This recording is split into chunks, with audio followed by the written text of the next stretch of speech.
राजनीति का crash course कर राजनीति में आए केजरीवाल इन दिनों राजनीति की नई नई परिभाषा कर रहे हैं। कभी वो कैमरा पर भ्रष्टाचार के खिलाफ कैसे आह्वानी वीडियो बनाया जाए, आह्वानी वीडियो रिकॉर्ड करना है, उसका टिप्स लेते नजर आते हैं।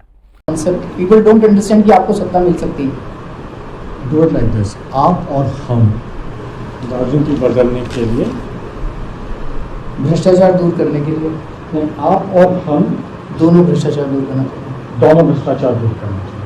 हाँ, आप और हम भ्रष्टाचार दूर करना चाहते हैं। हाँ, हमें आपका साथ चाहिए, हाँ, आपका वोट चाहिए। ठीक है। और जंतर मंतर से सीधा मुख्यमंत्री की कुर्सी पर पहुंच जाते हैं। एक तो मैं उनको ये कह देना चाहता हूं कि मेरे स्वास्थ्य की परवाह चिदम्बरम साहब से ज्यादा इस देश के लोगों को है।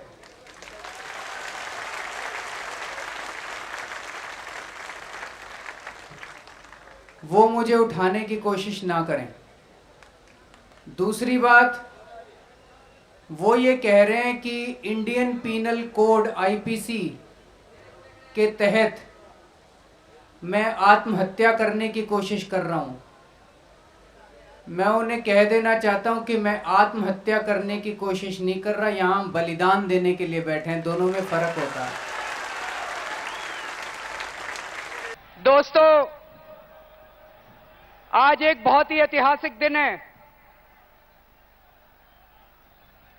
अभी जो शपथ ली गई है, ये अरविंद केजरीवाल ने शपथ नहीं ली, इन 6 मंत्रियों ने शपथ नहीं ली। आज दिल्ली के हर नागरिक ने मुख्यमंत्री की और मंत्री की शपथ ली है। वहीं जब कुर्सी खतरे में पड़ती है तो भगत सिंह हो जाते हैं और भगत सिंह बनने का टिप्स लेते हुए नजर आते हैं। और वो टिप्स देते हैं अभियानी पत्रकार पुण्य प्रसून वाजपेयी। मैं कॉर्पोरेट जॉब बोल रहे थे ना। अच्छा, काफी थ्योरेटिकली इसलिए उसमें मैं नहीं जुड़ा। अच्छा, तो वो एक तो उसमें ये जितना मिडिल क्लास है वो एंटी हो जाएगा कि हम प्राइवेटाइजेशन के खिलाफ हैं, कंपनियों के खिलाफ। वो मैं इसलिए मैं नहीं आ रहा। ओके, उस डिबेट में मैं पढ़ नहीं रखा जानबूझ। बाकी कुछ ठीक ठाक। बहुत क्रांतिकारी, बहुत ही क्रांतिकारी हो गया। उसी को ज्यादा चला दीजिएगा। नहीं, वो चलेगा। अरे भाई, हम तो भगत सिंह वाला हिस्सा जो है सही साला बड़ा रिएक्शन आएगा, बहुत रिएक्शन आएगा भगत सिंह वाले। लेकिन केजरीवाल के कदम यही नहीं रुकते। मुख्यमंत्री के कुर्सी पर रहते ऑड इवन फार्मूला को लागू करते समय उस ऑड इवन फार्मूला को लेकर ट्विटर पर जब किसी पत्रकार द्वारा सवाल खड़ा किया जाता है तो उसे भाषा का पाठ पढ़ाने लगते हैं। आपको दैनिक जागरण के ब्यूरो चीफ रहे राजकिशोर बनाम अरविंद केजरीवाल का मामला तो याद ही होगा। मामला ये था कि प्रसार भारती से जुड़ी स्मिता मिश्रा ने एक ट्वीट किया था। याद दिला दें, मोहम्मद बिन तुगलक भी दिल्ली में ही हुए थे। स्मिता का ट्वीट आता है, राजकिशोर को उसमें टैग किया जाता है और राजकिशोर जवाबी ट्वीट लिखते हैं, अरविंद केजरीवाल भी चमड़े के सिक्के चलाएंगे, वह भी जनता का खाल उतार कर।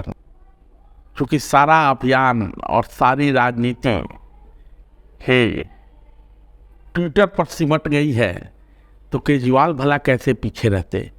केजरीवाल ने राजकिशोर को लेकर जवाबी ट्वीट किया, कहा, he is national bureau chief, Dainik Jagran, can we expect serious journalism from DJ with such bureau chief.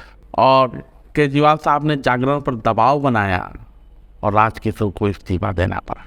लेकिन अपने केजरीवाल साहब भला यहाँ कहाँ रुकने वाले थे। भ्रष्टाचार दूर करने के लिए राजनीति में आए केजरीवाल पर इन दिनों शराब घोटाले के दाग लग रहे हैं। 2 मंत्री यानी हेल्थ मिनिस्टर सत्येंद्र जैन और कातर ईमानदार शिक्षा मंत्री मनीष सिसोदिया जेल में बंद है। जांच की आंच केजरीवाल तक पहुंच रही है। सीबीआई के बुलावे पर जाकर हाजिरी भर चुके हैं। सीबीआई ने मुझे बुलाया था सुबह 11 बजे और 11 बजे से 8:30 बजे तक लगभग उन्होंने पूछताछ की 9.5 घंटे।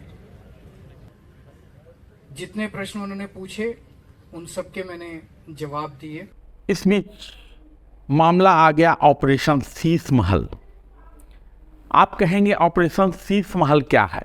तो जनाब, मात्र 4 कमरे में गुजारा करने और वीआईपी कल्चर को समाप्त करने का दावा कर दिल्ली के मुख्यमंत्री पर की कुर्सी पर पहुंचे केजरीवाल, जब सारी नैतिकता को ताखा पर रख के अपने मुख्यमंत्री आवास के रिनोवेशन में करोड़ों के वारा न्यारा करते हैं और उन पर आरोप लगता है, तो केजरीवाल का तिल मिलाना स्वाभाविक था। अब दिल्ली में केजरीवाल के पास पुलिस तो है नहीं। इसी दिल्ली ने वो दिन भी देखा है जहां कोई भी पुलिस का ठुल्ला किसी भी विवाद में केजरीवाल के विधायक को उठाकर बंद कर दिया करता था। लेकिन आजकल पंजाब की सरकार केजरीवाल के पास है, पूर्ण राज्य है।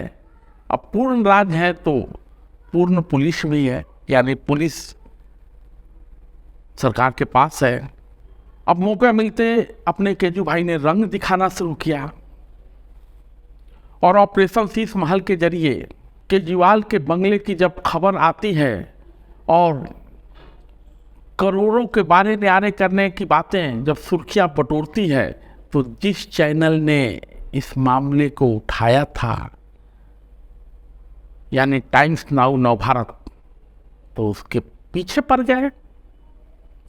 और खबर ये है कि पंजाब में टाइम्स नाउ की एक पत्रकार को पुलिस ने गिरफ्तार कर लिया है।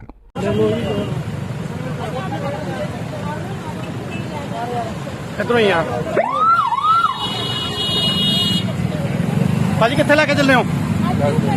ਭਾਜੀ ਕਿਉਂ ਲੈ ਕੇ ਕਿੱਥੇ ਚੱਲੇ ਹੋ? आरोप ये है कि पत्रकार को एक एक्सीडेंट में पुलिस ने पकड़ा है और चैनल वाले तो किराए की गाड़ी लेते ही हैं, और जब गाड़ी होगा तो ड्राइवर भी होगा, यानी महिला पत्रकार गाड़ी नहीं चला रही थी, एक्सीडेंट हुआ भी है तो उसका मुकदमा ड्राइवर पर चलना चाहिए था। लेकिन गिरफ्तारी महिला पत्रकार की होती है। और इतना ही नहीं, यह कहते हुए कि महिला पत्रकार ने जातिगत टिप्पणी की है तो उस पर एसटी एक्ट का मुकदमा चलाया जाता है। कहा तो यह भी जा रहा है कि टाइम्स नाउ नवभारत की पत्रकार भावना किशोर उन 80 मोहल्ला क्लिनिकों की रिपोर्ट कवर करने जा रही थी जिसका उद्घाटन करने केजरीवाल इन दिनों पंजाब में है। लेकिन जब इस संबंध में आम आदमी पार्टी से सवाल किया जाता है तो कहा यह जाता है कि पत्रकार के विषय में जानकारी चाहिए तो अदालत जाओ। आम आदमी पार्टी एक कट्टर ईमानदार पार्टी है। आम आदमी पार्टी की सरकार एक कट्टर ईमानदार सरकार है। ये मेरे पीछे पड़े हैं, सारा कुछ लगा दिया इन्होंने मेरे पीछे, सीबीआई लगा दी, ईडी लगा दी, इनकम टैक्स लगा दिया, पुलिस लगा दी। क्यों? एक ही मकसद है, किसी तरह से ये साबित करो कि केजरीवाल चोर है, किसी तरह से साबित करो केजरीवाल ने भ्रष्टाचार कर दिया। सीबीआई ने बुलाया मेरे को, 9.5 घंटे तक पूछताछ करी, कुछ था ही नहीं पूछने को। मैं बाहर निकला, मीडिया वालों ने पूछा जी क्या पूछा, कुछ पूछने को ही नहीं था। ऐरे गहरे नत्थु गहरे 9.5 घंटे बिताने थे बाहर, मीडिया को कहना था 9.5 घंटे की पूछताछ, कुछ नहीं मिला। मैं मोदी जी को कहना चाहता हूं, प्रधानमंत्री जी, अगर केजरीवाल भ्रष्ट है तो इस दुनिया में कोई ईमानदार नहीं है। मैं उनको कहना चाहता हूं, जिस दिन आपको केजरीवाल के खिलाफ एक नए पैसे का भ्रष्टाचार मिल जाए, चौराहे के ऊपर खड़े होकर फांसी दे देना। लेकिन ये रोज रोज के नौटंकी करना बंद करो, रोज रोज के तमाशे करना बंद करो। इस पड़ाव पर दिग्गी राजा की वो बात याद आ रही है। जी हाँ, दिग्गी राजा यानी कांग्रेस नेता दिग्विजय सिंह। दिग्गी राजा एक बात बार बार कहा करते थे अन्ना आंदोलन के दौरान खाता न बही, केजरीवाल कहे तो सही। अरविंद केजरीवाल जी तो वही है कि ना खाता ना बही, जो केजरीवाल कहे सो सही। और राजेश जोशी की कविता याद आ रही है, मारे जाएंगे। जो इस पागलपन में शामिल नहीं होंगे मारे जाएंगे। कटघरे में खड़े कर दिए जाएंगे जो विरोध में बोलेंगे, जो सच सच बोलेंगे मारे जाएंगे। बर्दाश्त नहीं किया जाएगा किसी की कमीज हो उनकी कमीज से ज़्यादा सफ़ेद, कमीज पर जिनके दाग नहीं होंगे मारे जाएंगे। धन्यवाद।